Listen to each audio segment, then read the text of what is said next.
Hello my dear students, welcome to Rishikul Online School. Let's continue chapter 4 of civics, that is growing up as boys and girls. Dear students, this is the second module of this chapter, and in this module we shall examine how inequalities between men and women emerge in the area of work. Dear students, in first module we discussed two examples of growing up boys and girls. So after discussing the two examples, we realized that societies make clear distinctions between boys and girls, and this distinction begins from a very young age. In families, boys are usually given cars, guns, helicopters to play, and girls are given soft toys like dolls.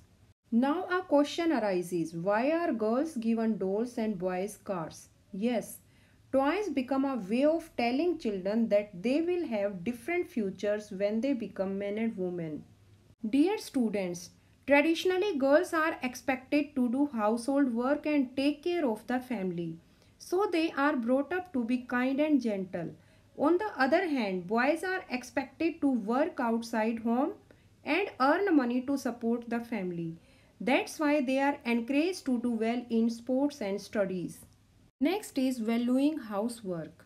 Dear students, as we know, across the world the main responsibility for housework and caregiving tasks lies with women. But the work that women do within the home is not recognized as work.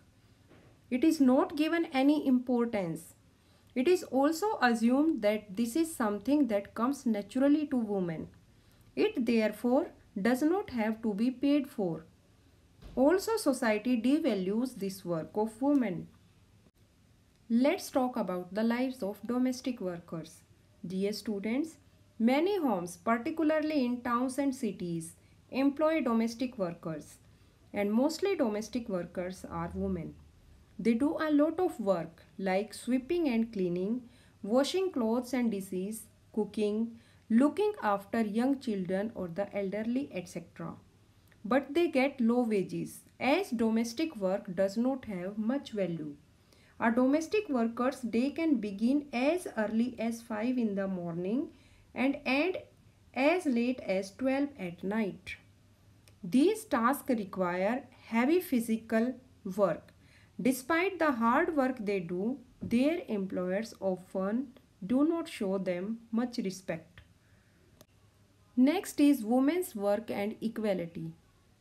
Inequality between men and women has to be dealt with tough actions, not just at the level of the individual or the family, but also by the government. Dear students, as we all know, equality is an important principle of our constitution. So our constitution says that being male or female should not become a reason for discrimination. So government is taking positive steps to remedy the situation or to remove the discrimination between male and female. Let's discuss the steps taken by government so far. Dear students, the government has set up Anganwadis or child care centers in several villages in the country. The government has passed laws that makes it mandatory for organizations that have more than 30 women employees to provide crèche facilities.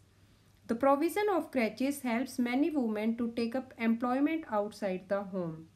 It also makes it possible for more girls to attend schools.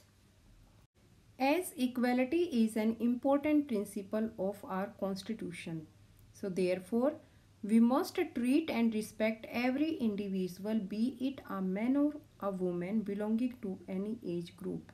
So my dear students, that was all about this chapter. Thank you.